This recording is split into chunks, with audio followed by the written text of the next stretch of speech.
This started as a completely ordinary photo. And with AI, I turned it into this. No professional camera, no studio, no expensive outfit. Just a reference photo, the right instructions, and an AI image generator. In this tutorial, I'm going to show you exactly how I did it step by step, including the prompts, how to preserve the person's identity, and how to fix the mistakes AI makes along the way. Before we start, there's something important I want you to understand. We're not simply asking AI to generate a random beautiful picture. We're using the original photograph as a reference. The goal is to keep the person recognizable while transforming the things around them: their clothing, pose, environment, lighting, camera composition, and overall photography style. And once you understand this process, you can use the same technique to create completely different types of images from an ordinary photograph. For this tutorial, you only need 4 things. First, a reference photo. Second, an AI image generator that can work with reference images. Third, a good transformation prompt. And finally, a little patience.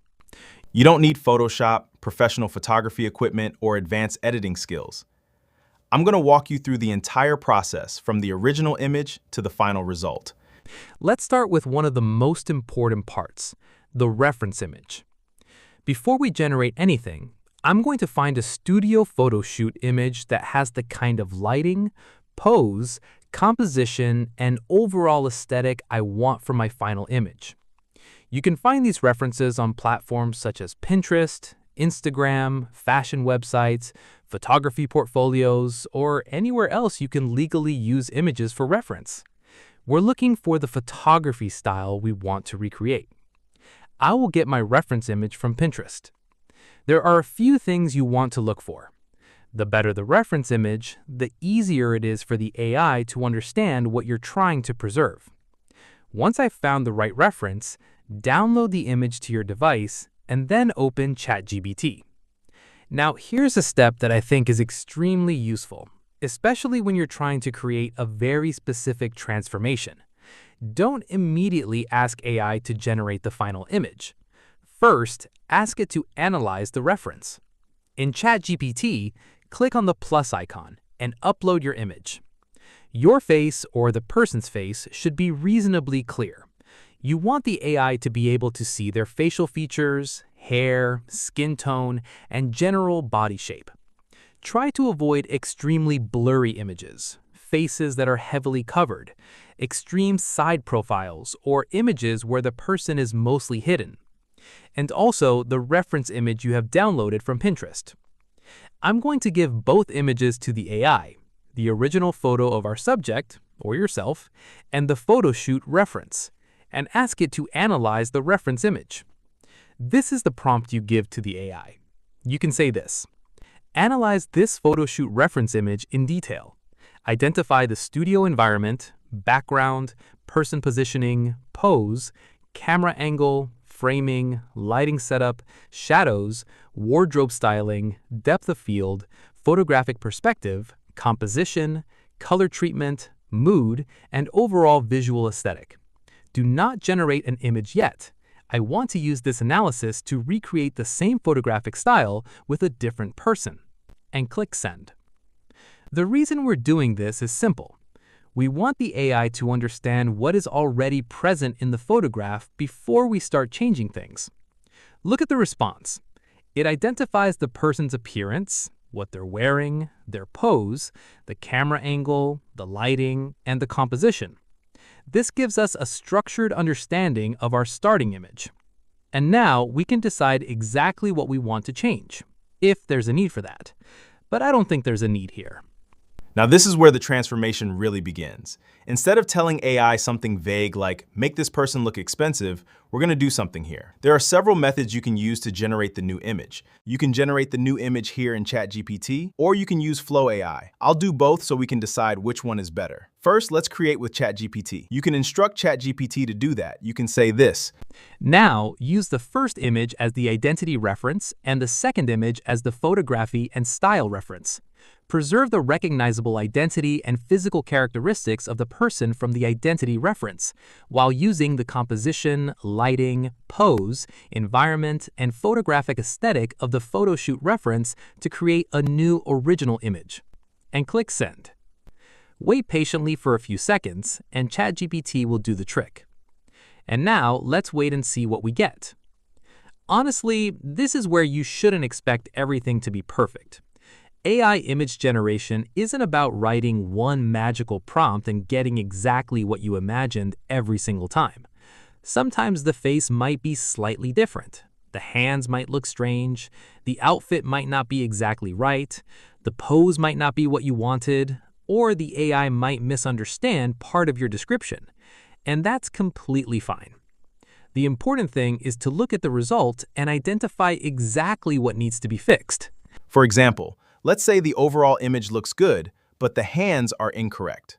Don't regenerate the entire image, rather, correct the specific problem.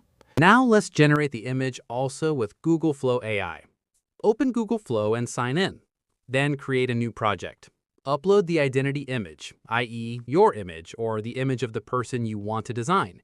Then go back to ChatGPT and copy the analysis it made from the first instruction. Then paste it here and click Send. Wait for a few seconds and Flow will generate the image. Look at the result. You can compare it to the one ChatGPT gave you and see which one is better. Which one do you think is better between the image ChatGPT gave us and the one Flow AI generated? Let's hear your thoughts in the comments. Now here's where this technique becomes really powerful. We're not limited to creating one type of image. Once you have a good reference image, you can completely change the creative direction. The same person could become a fashion editorial, or a traditional portrait, or a professional corporate headshot, or a luxury wedding portrait, or even a cinematic movie poster character. The important thing is that the underlying workflow stays the same: reference, analyze, and then fix. You're essentially using the person's identity as an anchor while changing the world around them. Now let's talk about some common mistakes. The first is being too vague. For example, make me look rich. That's not very useful. What does rich actually mean visually? The clothing, the location, the lighting, the camera? You need to describe the visual result you actually want. Another mistake is saying, make it beautiful. Again, that's subjective. Beautiful how? Instead, describe the photography style, environment, lighting, wardrobe, and mood. Another mistake is trying to fix 10 things at once. If the face is correct but the hands are wrong, don't completely redesign the image. Fix the hands. If the outfit is correct but the background is wrong, change the background. This gives the AI fewer opportunities to accidentally change things that were already working. Think of the process as refining an image rather than constantly starting over. The more controlled your instructions are, the easier it becomes to preserve the parts you already like. And finally, don't forget the reference image. The reference is what helps anchor the person's identity in the transformation. And now let's look at the transformation one more time. This was our original photograph, and this is what we created from it. The important thing isn't just the final image, it's the process. We started with an ordinary reference, we analyzed it, we designed a completely different photo shoot, we generated the first version, then corrected the individual problems, if any. Same basic person, completely different visual world. And that's the entire workflow. Start with a good reference photo, analyze what you already have, design exactly what you want to create, use the reference to help preserve the person's identity, generate your first result. And when something goes wrong, don't immediately start over. Fix the specific problem with a targeted instruction. I've included the master prompt and the correction prompts used in this tutorial so you can copy them and experiment with your own images. If this tutorial helped you, make sure to subscribe, give this video a thumbs up, and if you want to learn more practical AI image techniques like this, I'll be covering those in future videos. Thanks for watching, and I'll see you in the next one.